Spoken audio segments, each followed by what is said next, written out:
Ce week-end de Première Ligue était marqué par le derby mancunien entre Manchester City et Manchester United. Ces deux clubs qui ont des dynamiques un peu aléatoires et compliquées, je dirais, ces dernières années, où on a Manchester United qui est en difficulté depuis plusieurs saisons. Manchester City, je trouve, est sur une forme de déclin aussi, donc je voulais faire le débrief de ce derby mancunien et en profiter pour faire un peu aussi le bilan de la situation de ces deux clubs. Alors le derby s'est conclu par un 3-0 pour Manchester City, donc forcément c'est Manchester City qui a dominé, mais je trouve qu'on n'est pas sur une domination incroyable et une domination à la Manchester City des années précédentes, en tout cas de 3 ans en arrière, parce que oui, Manchester City a réussi énormément de choses. On a vu que on avait un Manchester City qui construisait très bien ses offensifs et très rapidement. On a un Manchester City qui sait utiliser tous les espaces du terrain, que ce soit sur les côtés, que ce soit dans l'axe. On a un Manchester City qui se développe très vite, très bien et de partout. On a un Manchester City qui reste quand même efficace devant le but. Donc oui, il y a plein de choses qui marchent très bien dans cette équipe. Je trouve que sur ce match-là aussi, notamment, Doku a montré tout son talent et c'est aussi grâce à lui que les offensifs se développaient vite et sur tout le terrain, parce que Doku, il est très mobile et très volatile, et ça, moi, c'est quelque chose que j'adore chez les joueurs et notamment chez les joueurs comme Doku, parce que ça aide tellement l'équipe que forcément ça apporte un plus. En plus de ça, Doku sur le premier but, il réussit par ses dribbles à éliminer 3 voire 4 joueurs d'un coup, donc forcément un joueur comme ça, c'est un joueur adoré des équipes et des supporters, parce que ça aide tellement l'équipe, ces différences aident tellement l'équipe que forcément j'étais obligée de le souligner.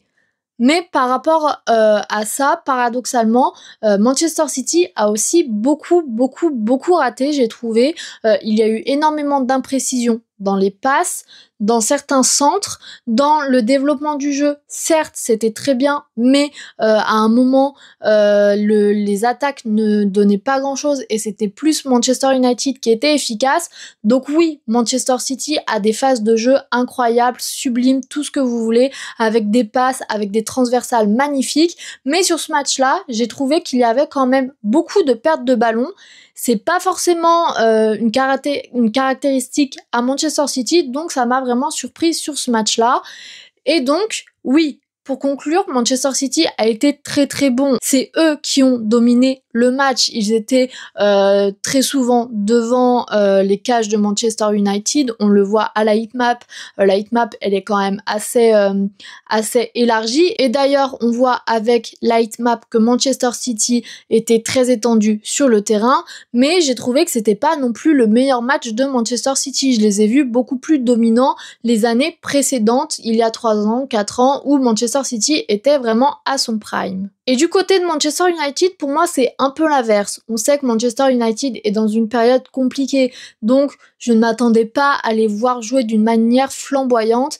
Et effectivement, de leur côté aussi, il y a eu beaucoup d'imprécisions, beaucoup de passes ratées, beaucoup de lacunes défensives. Il y a eu un manque devant les cages où il y avait trop peu de présence, mais au contraire, j'ai trouvé qu'ils avaient quand même des périodes qui allaient plutôt pas mal, notamment en début de première et deuxième période, où Manchester United était l'équipe dont les offensives étaient les plus efficaces et arrivaient le plus rapidement devant les cages, notamment, comme je l'ai dit, donc sur les premières périodes, sur les 10-15 minutes à chaque début de période, où Manchester United était vraiment très dangereux. Ça a été surtout visible en deuxième mi-temps, je trouve, où vraiment sur les 5, 10, 15-20 premières minutes, on ne voit que Manchester United devant les cages. Et donc, oui, Manchester United n'a pas fait un bon match. Le score de 3-0 ne peut pas dire autre chose. Mais je trouve qu'il y a quand même eu du positif de leur côté, avec des choses qui se sont quand même bien passées. Le seul point négatif de cette équipe pour moi, c'est que D'une part, ils n'ont pas su profiter des pertes de ballon de Manchester City. Comme je l'ai dit, dans la partie de Manchester City, ils en ont perdu beaucoup et je trouve ça dommage que Manchester United n'ait pas profité de ça pour mettre du pressing, pour essayer de se développer et pour essayer d'aller marquer. Et le deuxième point négatif qu'il y a eu à Manchester United, outre le fait qu'il manquait de présence devant les cages, c'est aussi la fébrilité défensive parce que ils étaient trop souvent dépassés défensivement, à l'image du premier but, à l'image du troisième but, où leur défense est pas du tout prête à recevoir les attaques de Manchester City, alors qu'à mon sens, c'est pas non plus des attaques qui sont foudroyantes et impossibles à arrêter. Oui, Doku, c'est compliqué de résister à ces dribbles, mais pour moi, la défense de Manchester United aurait pu quand même être un peu plus solide et rendre les choses un peu plus difficiles pour Doku et Foden. Voilà pour le petit débrief du match, j'ai pas forcément envie de dire beaucoup plus et le match a été quand même plié assez rapidement où après le but du 3-0, Manchester City n'a plus fait grand chose et Manchester United n'a pas été capable d'aller chercher un but. La dernière chose que je voulais souligner sur ce match-là, c'est que c'était le premier match de Donnarumma dans les cages de Manchester City et comme son arrivée a soulevé quelques doutes au sein des journalistes et des suiveurs de la Première Ligue, je voulais faire un petit débrief personnel sur Donnarumma où moi j'ai trouvé que son match était plutôt bon. Alors à voir si sur la durée ça marchera, mais je trouve que il a fait de très bons arrêts. Ses relents son pied n'ont pas amené de passes décisives ou n'ont pas fait évoluer le jeu d'une manière flamboyante, mais pour moi, un gardien de but, ça doit pas être un créateur. Pour moi, déjà, un gardien de but qui arrête les ballons, c'est tout ce que je lui demande. Un bon gardien de but, si il arrive à avoir un bon jeu au pied, ça amène quelque chose en plus, mais pour moi, ça doit pas être sa principale qualité. Le jeu dans les airs, pour ce match-là, il a été plutôt bon aussi, donc pour moi, vraiment, Donnarumma a fait un vrai bon match. Maintenant, pour conclure cette vidéo au niveau de la situation des deux clubs, forcément, il y en a un qui est dans une meilleure situation que l'autre. Manchester City, rien de catastrophique pour le moment. C'est encore une grosse équipe de Première Ligue avec des très bons résultats. Mais c'est vrai que ces dernières années, je m'interroge quand même sur la pérennité de Guardiola parce que ça fait quand même très longtemps qu'il est au club. Il a amené de très belles choses. Les mercatos sont toujours des mercatos assez conséquents.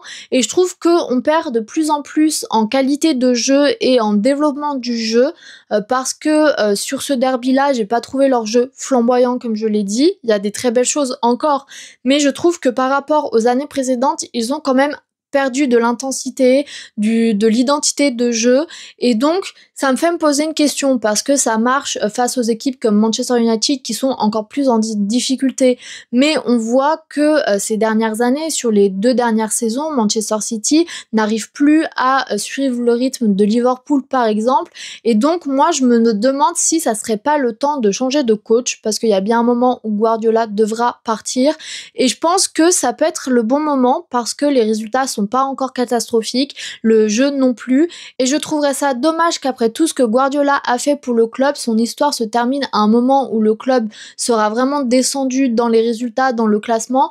Donc pour moi, je pense que après cette saison, ça serait bien peut-être d'avoir un peu de renouveau à Manchester City. Maintenant, du côté de Manchester United, là, on a des très gros problèmes. Je vais en évoquer certains dans cette vidéo, mais je vais pas dire que j'ai les solutions parce que la situation est très compliquée.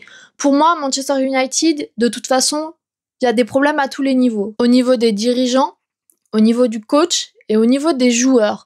Parce que au niveau des dirigeants, je trouve que les mercatos sont énormes de leur côté aussi, mais il n'y a pas forcément de sens et c'est pas forcément des joueurs nécessaires à chaque fois qui arrivent au club. Au niveau du coach, ça peut pas être que de sa faute parce que on voit que depuis Sir Alex Ferguson, les coachs s'enchaînent sans qu'il y ait des véritables solutions pérennes qui soient trouvées. Donc ça peut pas être que la faute du coach. 2 coachs qui ne réussissent pas à un club, on peut dire que c'est de sa faute, mais après plus de 10 ans où on n'arrive pas à se stabiliser, c'est qu'il y a des problèmes qui sont ailleurs, mais je trouve que Amorim est pas forcément l'homme de la situation non plus, parce que on le voit quand même assez souvent dépassé tactiquement, qui ne sait pas quoi faire, qui ne sait pas comment remotiver ses joueurs, donc pour moi, il y a un problème aussi au niveau du coach, et bien sûr, au niveau des joueurs aussi, parce qu'on peut pas mettre toujours la responsabilité ailleurs. Il y a besoin que les joueurs, je sais pas, prennent conscience de la situation au club, essayent de faire plus. En même temps, ça peut être compliqué aussi.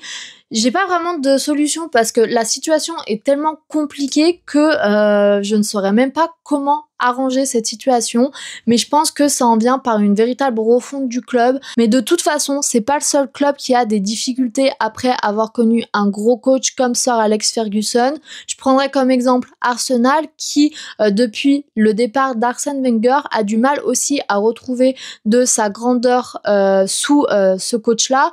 Donc pour moi, je pense que c'est normal aussi qu'un club, après avoir connu un entraîneur aussi important, connaisse des années de moins bien. C'est vrai que Manchester United commence à vraiment toucher à un fond qui devient quand même assez inquiétant. Donc pour moi, oui, il faut qu'il y ait quelque chose qui change au club, mais je saurais pas forcément quoi. Mais je pense qu'il faut vraiment changer en profondeur dans l'effectif, dans le coach, dans les présidents. Il faut vraiment qu'il y ait une grosse refonte au niveau de ce club-là.